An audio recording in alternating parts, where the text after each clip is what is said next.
যখন দেখবেন তখন বাংলাদেশের রাজনীতি অনেক আগায় গেছে, অনেক কিছু ঘটে গেছে। যাই হোক, আমি তো আগে ভিডিও রেকর্ড করি, তাও আমি একটু পিছে গিয়া তারেক রহমানের দেশে ফেরার বিষয়টা নিয়ে আলাপ করতে চাই, কারণ বিষয়টা গুরুত্বপূর্ণ। তারেক রহমান তো দেশে ফিরেছেন, বিএনপি খুশি, তার সাথে বেশি খুশি ইন্ডিয়া। আমি মেনে মেনে করছি না। ইন্ডিয়া টুডে একটা বিশাল ফিচার ছাপিছে, দেখেন কেন তারেক রহমানের দেশে ফিরা ইন্ডিয়ার জন্য খুশির খবর। তারাই লিখেছে, খালেদা জিয়া সন in Bangladesh after 17 years. Why it's good news for India? কেন এটা ইন্ডিয়ার জন্য ভালো খবর, সুসংবাদ। ওরে বাবা, কি খুশি ইন্ডিয়া। কিন্তু তারেক রহমানের দেশে ফিরে নিয়ে কি কি বার্তা আপনি পেলেন, সেটা আমরা মোটামুটি তিনটা দিক থেকে বিচার করব। এক নাম্বার, উনি কেমনে ফিরলেন, উনার ফেরার ঘটনায় কে কি রোল প্লে করলো। দুই নাম্বার হইতেছে উনি কি বললেন, কেমনে বললেন। তিন নাম্বার হইতেছে উনার ফেরার ঘটনা নিয়ে গণমানুষের মধ্যে কি প্রতিক্রিয়া, এবং বাঙ্গু এলিট এস্টাবলিশমেন্ট এবং আওয়ামী লীগের মধ্যে কি প্রতিক্রিয়া। এই তিনটা দিক থেকে দেখলে আপনি বুঝতে পারবেন তারেক রহমানের দেশে ফেরাটা বাংলাদেশের জন্য কি মিন করে, এটার অর্থটা কি। তার আগে ওই পায়েসের উপরে যেমন কিসমিস থাকে না, উনকার দুটা কিসমিস দিয়ে দিই পায়েসের উপরে। না দেখেনি বিএনপি কইছে তারা 300 ফিটে যে বর্জ্য তৈরি করেছে তাও প্রসারণ করে, মার্শাল্লাহ। এই যে দেখেন, তারপরে ছবিও দিছে আগে এবং পরে, ওরে বাবা। তারপরে বিএনপির পাঁচাচাটা এডিটে পাঁচাচাটা কওয়া যাবি না, হ্যাঁ সে কি আপনি চান না আমি মুখ খারাপ করি। আচ্ছা তাইলে ধরি পাঁচাটা হয়েছে, তবে হোগা চাটাটা কিন্তু খারাপ না। যাই হোক, আপনি পছন্দ করলেন না, আপনার একটা কথা রাখা লাগে। তো পাও চাটার একটা ছবি দেবেন না, তাই বলে ভালো হয়েছে, ভালো হয়েছে না। তো জুতার সাইজ কলে ভালো, মাশাআল্লাহ, অনেকে সেট পারবি, জায়গা আছে অনেক সামনে, ইনকে করে। তো তারেক রহমানের ইনকে একটা জুতা কিনে দিয়ে বিএনপি কইছে পরিষ্কার করিছে, আর বন্ধের আলো কইতেছে আম্বা। ওরা ওই একই কথা। গণসংবর্ধনার পর 300 ফিট সড়কের বর্জ্য অপসারণ করলো ঢাকা উত্তর বিএনপি। তো আসেন না বিএনপির, ওটা তো ছবি দেখলেন, স্টিল ছবি, একটা ভিডিও দেখেন, বিএনপির কর্মীরা পরিষ্কার করছে, ভালো লাগবে না। দেখেন 26 তারিখ সকালে 300 ফিট এলাকায় গিয়ে দেখা যায় জমে থাকা ময়লার স্তূপ পরিষ্কার করছেন ঢাকা উত্তর সিটি কর্পোরেশনের পরিচ্ছন্নতা কর্মীরা। বিএনপির অফিসিয়াল পেজ থেকে দাবি করা হয়েছে ময়লা পরিষ্কার করছে, সমস্ত ময়লা পরিষ্কার করছে বিএনপি, কিন্তু আসলে না, কথাটি মিথ্যা। পুরো অংশের অধিকাংশ অর্থাৎ 90% বর্জ্য ময়লা পরিষ্কার করেছে ঢাকা উত্তর সিটি কর্পোরেশন। দেখেছেন কারা করিচ্ছে পরিষ্কার, 148 টন বর্জ্য পরিষ্কার করছে সিটি কর্পোরেশন। কেমন ধাপ্পা দেয় দেখেন। একটা জিনিস দেখবেন, আর একটা কিসমিস, পায়েসের উপরে কিসমিস, পায়েসের উপরে একটা কিসমিস দেওয়ার ছবি দেখার, এটা মিষ্টি দেখে এটা মনটা ভালো হবি। তো একটা জিনিস দেখেন, মিটিং শুরুর আগে স্টেজের সামনে বোতল সুইরা T20 খেলিচ্ছে, দেখেছেন, কেউ থামাইতে পারতেছে না। পারলে নেতাদের মারে, বড় দল হয়ে করবে কি ওরা। নিজের দলে তো কোনো শৃঙ্খলা নাই, রাষ্ট্র চালাইবে, মিটিং সামলাইতে পারে না, তা আবার নিজের দলের মিটিং, তার নিজের দলের কর্মী তাদের। তো যাই হোক, আলোচনায় আসি। প্রথম পয়েন্ট, তারেক রহমান ফেরার ঘটনায় কে কি রোল প্লে করলো। তারেক রহমানের মূল সিকিউরিটি দিল কে, বলেন তো কে দিল। এটাই হইতেছে কে কি রোল প্লে করলো, এটা একটা বিশাল বার্তা আছে বলে। সেনাবাহিনী, কোন স্পেশাল ফোর্স না, র্যাব না, পুলিশ না, এসএসএফ না, পুরা দস্তর সেনাবাহিনী। এই জায়গাটা খেয়াল করবেন। স্বরাষ্ট্র মন্ত্রণালয়ের নিরাপত্তা ব্রিফিং আপনি পাবেন সব জায়গায়, কয়েছে এটা সিভিল ফোর্স করবে, কোথাও সেনাবাহিনী মোতায়েন করা হবে বলা হয়নি। এটার দায়িত্ব ছিল ডিএমপির। দেখেন ডিএমপির ব্রিফিং দেখেন, 2000 পুলিশ সদস্য মোতায়েন থাকার কথা ছিল। পুলিশ দেখেছেন অল্প কিছু দেখতে পারেন, দেখেন নাই, মূলত চারিদিকে ঝাঁকে ঝাঁকে আর্মি। দেখেন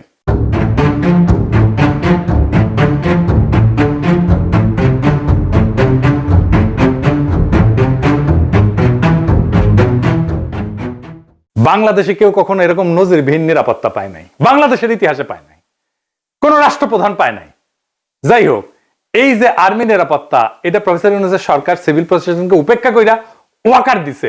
এটা ওয়াকারের শক্তি প্রদর্শন, বুঝাই দেয় সবাইকে যে আর্মি তারেক রহমানের সাথে আছে, বুঝে চাও। এটা হইতেছে message, hidden message. Tarek Rahman বাংলাদেশের নেক্সট প্রাইম মিনিস্টার হওয়া কন্টেন্ডার, সন্দেহ নাই, হইতে পারবে কিনা সেইটা সন্দেহ আছে। তো ওই তো একাই কন্টেন্ডার না, তাই না? ওনার দলের কাছাকাছি সাংগঠনিক শক্তি নিয়ে প্রতিদ্বন্দ্বী রাজনৈতিক জোট দাঁড়াইতেছে, এমন একটা ভাব তৈরি করা হইতেছে তারেক রহমান না থাকলে বাংলাদেশ উচ্ছন্নে যাবে, উনিই পারবেন বাংলাদেশকে পথে আনতে। যাই হোক, আমরা পরের ইস্যুতে যাই। উনি কি বললেন, কেমনে বললেন, আমরা এই ইস্যুতে ফিরে আসব। কেন এরকম ধারণা তৈরি করা হয়েছে উনি নেক্সট প্রাইম মিনিস্টার এবং উনি দেশটাকে ঠিক করতে পারবেন? উনি বক্তৃতায় নিরাপদ জীবন, নিরাপত্তা এই জীবন জিনিসটা বারবার উল্লেখ করছেন, 5 বার। একটি নিরাপদ বাংলাদেশ আমরা গড়ে তুলতে চাই। নিরাপদে ঘর থেকে বের হলে নিরাপদে ইনশাআল্লাহ ঘরে আবার ফিরে আসতে পারে। যে কোনো মূল্যে আমাদেরকে নিশ্চিত করতে হবে যাতে মানুষ নিরাপদ থাকতে পারে। শিশু হোক, নারী হোক, পুরুষ হোক, যে কোনো বয়স, যে কোনো শ্রেণী, যে কোনো পেশা, যে কোনো ধর্মের মানুষ যেন নিরাপদ থাকে, এই হোক আমাদের চাওয়া আজকে। বিগত 15 বছর স্বৈরাচারের বিরুদ্ধে শত শত হাজারো গুম খুনের শিকার হয়েছে শুধু রাজনৈতিক দলের সদস্য নয়, নিরীহ মানুষের প্রতিবাদ করতে গিয়ে অত্যাচার নির্যাতনের শিকার হয়েছে, জীবন দিয়েছে। আবারও সকলকে যে কোনো মূল্যে দেশে শান্তি শৃঙ্খলা রক্ষার আহ্বান জানিয়ে যে কোনো বিশৃঙ্খলাকে পরিহার করে ধৈর্যের সাথে মোকাবেলা করার আহ্বান জানিয়ে আমার বক্তব্য শেষ করছি। এটা কোনো দুর্ঘটনাবশত কাকতালীয় ঘটনা না, এই বারবার ফিরে আসা, এইটা সেন্ট্রাল থিমেটিক অ্যাঙ্কর তার বক্তৃতার। পুরা বক্তৃতায় ছড়ায় থাকা কোর মেসেজ। এটা শুধু একটা কথার কথা না, পুরা বক্তৃতার একটা নৈতিক ফ্রেম এই নিরাপত্তা, মানুষের নিরাপত্তা। ভাষণের প্রধান নরমাটিভ ক্লেম মানুষ যেন নিরাপদ থাকে। নরমাটিভ ক্লেম কারে কয় জানেন তো? জানেন অবশ্যই, তাও কই আর কি। নরমাটিভ ক্লেম বলতে বোঝায় এমন একটা বক্তব্য যে যা কি হওয়া উচিত, কি করা উচিত, বা কোনটা নৈতিকভাবে সঠিক বা ভুল, এই প্রশ্নগুলোর উত্তর দেয়। এটা কোনো বাস্তব বর্ণনা না, এটা মূল্যবোধ, নৈতিকতা এবং আদর্শ নিয়ে কথা বলে। নরমাটিভ ক্লেম সবসময় এরকম হওয়া উচিত টাইপের দাবি, এবং এই নরমাটিভ ক্লেমের বৈশিষ্ট্য সত্য মিথ্যা দিয়ে যাচাই করা যায় না। এটা নৈতিক, রাজনৈতিক বা সামাজিক মূল্যবোধ প্রকাশ করে। এইগুলা নীতি নির্ধারণে ব্যবহার করা হয় এই শব্দটা। উচিত, দরকার, ন্যায়সঙ্গত, অন্যায়, ভালো, মন্দ, এগুলো হইতেছে নরমাটিভ ক্লেম। যেমন ধরেন, আমি যদি বলি রাষ্ট্রের দায়িত্ব নাগরিকদের নিরাপত্তা নিশ্চিত করা, এটা নরমাটিভ ক্লেম, বুঝাও। তারপরে ধরেন গুম খুনের বিচার হওয়া উচিত, এটা নরমাটিভ ক্লেম। সব মানুষের সমান অধিকার থাকা দরকার, এটা নরমাটিভ ক্লেম। কি হওয়া উচিত এটা বলতেছে। আবার দেখেন এই নিরাপত্তা ইস্যুটাই আওয়ামী লেসপেন্সার নবনীতা কথাটাকে দইরা পারলে তারেক রহমান জিন্দাবাদ দেওয়া সিক্কুর দেওয়া ওঠে। দেখে যাও এত আরাম পেয়েছে কেন এই কথায়, পার বাকশালীরা কেন ফাল পারিচ্ছে জানেন? পরে আসিচ্ছি, সব একসাথে নিয়ে এইটা যখন এপিসোড যখন শেষ করবো তখন এটার উত্তরটা পাবেন। এই নিরাপত্তা কথাটা কেন নবনীতার এত পছন্দ, আওয়ামী লীগের এত পছন্দ, সেটা একটু বুঝে দেখে আসেন। এই নিরাপত্তা কথাটাই নবনীতার নেত্রীরা বাঁচাবে, আওয়ামী পান্ডাদের বাঁচাবে। এই নিরাপত্তা কথাটাই আর্মির দুর্বৃত্ত জেনারেলদের বাঁচাবে। উনি গুমের কথা বলছেন, কিন্তু কে করছে, কারা করছে সেটা বলেন নাই। তাদের বিচারের কথা বলেন নাই, 2024-এর শহীদের কথা বলেন নাই, এমনকি আবু সাইদ মুগ্ধর কথা বলেন নাই। উনি নিরাপত্তা সবার উপরে রাখছেন, শহীদদের উপরে রাখছেন। উনি হাসিনাকে ফ্যাসিস্ট পর্যন্ত বলেন নাই, স্বৈরাচার বলছেন। বিগত 15 বছর স্বৈরাচারের বিরুদ্ধে শত শত হাজারো গুম খুনের শিকার হয়েছে শুধু রাজনৈতিক দলের সদস্য নয়, নিরীহ মানুষের প্রতিবাদ করতে গিয়ে অত্যাচার নির্যাতনের শিকার হয়েছে, জীবন দিয়েছে। আমাদের সমাজের প্রথম রাজনৈতিক কর্তব্যটা কি এখন? দুইটা জিনিস তো, একটা হাসিনার অপরাধের বিচার, হাসিনা প্রশাসনের অপরাধের বিচার, নাম্বার 2 রাষ্ট্রের সংস্কার, তাই তো? আর তো কিছু না। কিন্তু উনি দুইটার কোনোটাও টাচ করলেন না। উনি নিরাপত্তা, মানুষের নিরাপদ জীবন দিয়ে ন্যায় বিচার, সংস্কার সবকিছু উড়াই দিলেন। তো তাইলে এই ভাষণ আমাদেরকে কোথায় নিয়ে যাচ্ছে? আমাদের এখন একটা সোজা প্রশ্ন তুলতে হবে যে রাজনৈতিক ভাষণের নিরাপত্তা যখন প্রধান ফ্রেম হয়ে ওঠে তখন ন্যায় বিচার কোথায় যায়, সংস্কার কোথায় যায়? এই প্রশ্নটা বুঝতে হইলে আগে একটা পার্থক্য বুঝতে হবে। আসেন সেটা বুঝে দেখি। ন্যায় বিচার ফ্রেম ন্যায় বিচারের প্রশ্ন তোলে, কে অপরাধ করছে, কার দায়, কার শাস্তি, কি শাস্তি, কোন আদালতে, এইগুলো কেন্দ্রে থাকে, মানে অ্যাকাউন্টেবিলিটি। আর নিরাপত্তা ফ্রেমে এটাতে কি থাকে?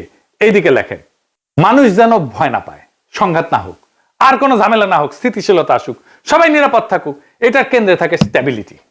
এই তারেক রহমানের বক্তৃতায় নিরাপত্তা ফ্রেমটা ন্যায় বিচার ফ্রেমের উপরে বসানো হয়েছে, সবার উপরে। কিভাবে? গুম খুন বলা হয়েছে, কিন্তু বলা হয়নি কে করছে, কোন বাহিনী করছে, কিভাবে বিচার হবে, কিন্তু বলা হচ্ছে যে কোনো মূল্যে যেন মানুষ নিরাপদ থাকে। এই এক লাইনে যেটা ঘটে যায় সেটা অতীতের সমস্ত অপরাধ ভবিষ্যতে স্থিতিশীলতা দিয়ে ঢাইকা দেওয়া হয়। বিচারের বদলে স্ট্যাবিলিটি, জাস্টিসের বদলে শান্তি, এটাই জাস্টিস, ন্যায় বিচার, বিচারকে ডিনাই করার কৌশল। বিচার সংস্কার এটা যদি কেন্দ্রীয় কথা হইতো, তাইলে বিচার, দায়, ট্রাইব্যুনাল, সংস্কার এগুলোই মূল বক্তব্যের বিষয় হতো, বারে বারে আসতো। কিন্তু এখানে আসছে মানুষ যেন নিরাপদ থাকে, মানে ন্যায় বিচার পরে, নিরাপত্তা আগে। নিরাপদ থাকবে কেমনে? যে অপরাধগুলো হয়েছে সেটার বিচার না হলে নিরাপত্তা কোত্থেকে আসবে? এটা ইচ্ছা করে করছে? হ্যাঁ, ইচ্ছা করে করছে। ন্যায় বিচার বললে ওয়াকার ডরাইবে, ন্যায় বিচার বললে পুলিশের দুর্বৃত্ত পুলিশ অফিসাররা ডরাইবে, ন্যায় বিচার বললে হাসিনা ডরাইবে, আওয়ামী লীগ ডরাইবে। এই নিরাপত্তা ফ্রেমের ভেতরে কি আছে জানেন? এই নিরাপত্তা ফ্রেমের মধ্যে লুকায় আছে আওয়ামী লীগের দায় মুক্তি। কোন আইন করে ক্ষমা না, কিন্তু বিচার না হওয়া। আইন করে ক্ষমা করবে না, কিন্তু বিচারই করবে না। কারণ গুম খুন আছে, দায়ী তো কেউ নাই, কে করছে সেটা তো বলে নাই। বিচারের রোডম্যাপ নাই, নির্বাচনের রোডম্যাপ নিয়ে পাগলা হয়ে গেছিল, বিচারের কোনো রোডম্যাপ নাই। যত সময় যাবে অপরাধগুলো ঝুলে যাবে না? এই কারণেই তরুণেরা, তরুণদের রাজনৈতিক দল এনসিপি বিএনপির সাথে নাই। কারণ তরুণরা তো জানতে চাইবে কে করলো, কেন করলো, শাস্তি কি। নিরাপত্তার ফ্রেম তারেক রহমানের এই উত্তর দেবে না। বিএনপি আর তার বুদ্ধিজীবীরা বুঝতেই পারতেছে না, ন্যায় বিচারকে পিছাই দিলে ভবিষ্যতের বড় রাজনৈতিক সংকট তৈরি হয়। মানুষ যখন বিচারহীনতা দেখবে নিজের হাতে আইন তুলে নেবে।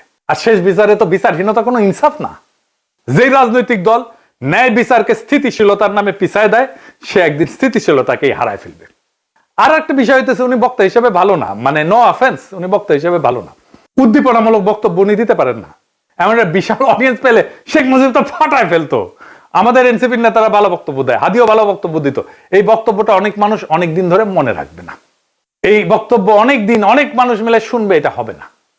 এইবার আসেন দেখি ওনার ফেরার ঘটনা নিয়ে গণমানুষের মধ্যে প্রতিক্রিয়া কি। আমরা তো আগে বুঝলাম এই সমাবেশ কোনো বড় উদ্দীপনা জাগাইতে পারে নাই মানুষের মধ্যে, কিন্তু মিডিয়া যা হাইপ তুলছে তা বিস্ময়কর। এমন তেলাইতেছে, তারে মার্টিন লুথার কিং বানাই দিছে।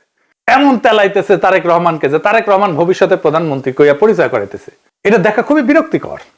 মিডিয়া হাইপ তুলছিল 2004 সালে ভারতীয় লোকসভা নির্বাচনে, ইন্ডিয়া শাইনিং কইয়া বিজেপি নির্বাচনে নামছিল, গোহারা হারিছে।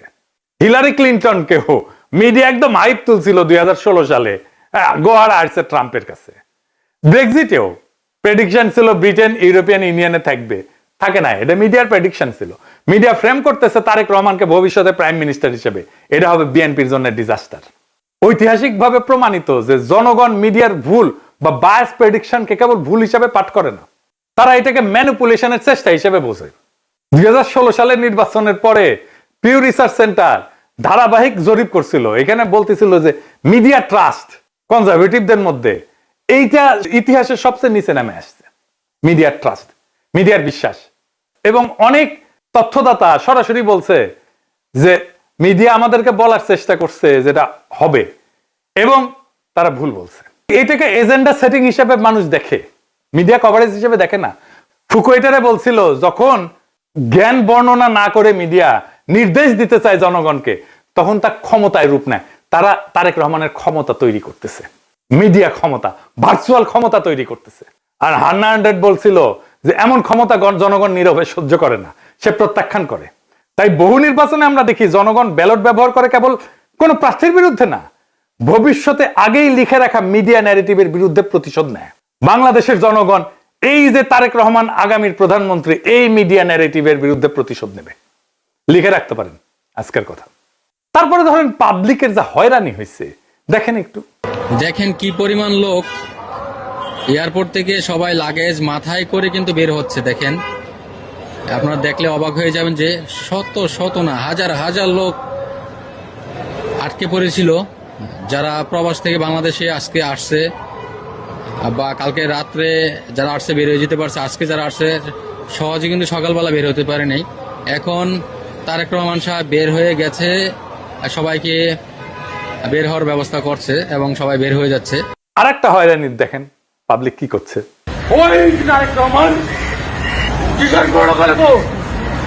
আপনি এগের যাত্রী কয়টা বাজছেন এখানে? 2টা বাজে। আপনার অনুভূতি কি? মানে এই যে 2টা বাজে আসছেন, এখন 6টা বাজে। খারাপ লাগছে, মনে হচ্ছে লোকটাকে পায়ে জুতা দিতে পারতাম। খুবই কান্না পাচ্ছে, খুবই কি বলবো, ভাষায় প্রকাশ করতে পারতেছি না। একদিকে তো অসুস্থ লোক আসছিলকে দেশের বাড়ি চিকিৎসা করার জন্য, তারপরে এই পরিস্থিতি, দুঃখ লাগতেছে যে আমরা আইছি বাইরে থেকে, আজকে শখ করে একটা গাড়ি নিয়ে আসছে আর এই গাড়ি আমার এয়ারপোর্টের মধ্যে ঢুকতে দিল না। আমি এইভাবে ঠেলিয়ে ঠেলে নিতেছি, এতে তো আমার কাছে ওইটাই মনে হয় যে আমরা মনে হয় যে অপরাধী করছি। তারেক রহমানকে যে বাংলাদেশের ত্রাতা হিসেবে দেখানো হইতেছে, বাঙ্গু সুশীলদের শিরোমণি মতিউর রহমান কইছে যে দেশে রাজনৈতিক শূন্যতা চলতেছে, তারেক রহমান আরো আগে আসলে ভালো হইতো, মানে এই শূন্যতা কাটতো। শুনেন, আমি ব্যক্তিগতভাবে এটা মনে করি যে দেশে একটা রাজনৈতিক শূন্যতা রয়েছে, চলছে, এটা একটা বিপজ্জনক। আমি সবসময় ভাবতাম বা এখনও মনে করি যে বিএনপির ভারপ্রাপ্ত চেয়ারম্যানের আর একটু আগে, বেশ একটু আগে যদি আসতে পারতেন, তাহলে এক্ষেত্রে হয়তো বিএনপি এবং দেশের মধ্যে একটা ভালো সুবিধাজনক অবস্থা তৈরি হতে পারত। তাকে বাংলাদেশের রাজনীতিতে অপরিহার্য প্রতীকে পরিণত করা হয়েছে। তারেক রহমানের রাজনৈতিক শক্তি যেদিন থেকে তারেক রহমানকে রাজনীতিতে অপরিহার্য প্রতীকে পরিণত করা হয়েছে, তারেক রহমানের রাজনৈতিক শক্তি সেদিনই শূন্য হয়ে গেছে। তারেক রহমানকে সারা বিপ্লব হইল না একটা, ওনাকে সারা তো ওনাকে সারা দেশ বাঁচবে না, রাষ্ট্র বাঁচবে না, এটা একটা কথা। জনগণের কোনো এজেন্সি নাই, যে নেতাকে অপরিহার্য বানানো হয় সে আর কোনো রাজনৈতিক অ্যাক্টর থাকে না, সে পরিণত হয় একটা স্থির মূর্তিতে যাকে সবাই রক্ষা করে কিন্তু কেউ চালাইতে চায় না। কারণ রাজনৈতিক অ্যাক্টর হওয়ার মানে হইল সিদ্ধান্ত নেওয়া, আর অপরিহার্য হওয়ার মানে হইল সিদ্ধান্ত এড়ায় যাওয়া। সিদ্ধান্ত মানেই ঝুঁকি, আর ঝুঁকি মানেই প্রতীকের ক্ষয়। তাই সেই নেতার চারপাশে এমন এক সুরক্ষা বলয় তৈরি করা হয় যেখানে প্রত্যেকটা সম্ভাব্য সিদ্ধান্ত আগে আটকায় যায়। সে কথা বলে সাবধানে, নড়ে অনুমতি নিয়া, কার্যত অন্যদের সিদ্ধান্তের বাহক হইয়া ওঠে। আর সে ব্যর্থতার দায় নিতে পারে না, কারণ দায় নেওয়া মানে তো মানুষের কাতারে নামায় না, সেই প্রতীক ভেঙে যাওয়া, যে অপরিহার্য ফ্রেম তৈরি করা হয়েছে, এই ন্যারেটিভ ভেঙে যায়। ফলে রাজনীতি ব্যক্তির হাত ধরে আগায় না, ওই ব্যক্তিকে ঘিরে জমে থাকে, জমাট হইয়া থাকে। তারেক রহমান কোন সিদ্ধান্ত নিতে পারতেছে না, আমি দেখাই দেবো সিদ্ধান্ত নিতে পারতেছে না, ওটা আমি দেখাই দেবো এই কয়েকদিনের মধ্যেই। এই অবস্থায় নেতার উপস্থিতি শক্তির চিহ্ন না, বরং স্থবিরতার প্রমাণ। অপরিহার্য নেতা মানে শক্তিশালী নেতা না, অপরিহার্য নেতা মানে এমন একজন যাকে ব্যবহার করা যায় না, শুধু পাহারা দেওয়া যায়। তাই দেখতেছেন না, খালি পাহারা আর পাহারা, নজিরবিহীন পাহারা। এত পাহারা বাংলাদেশের ইতিহাসে কেউ পায় নাই। উনি কিচ্ছু করতে পারবেন না, রাজনীতি তো দূর কি বাদ, কিছুই করতে পারবেন না। আর বড় দল কিন্তু চিপসের প্যাকেটের মতো বেশিরভাগই বাতাস, মিচিয়ানা চিপস।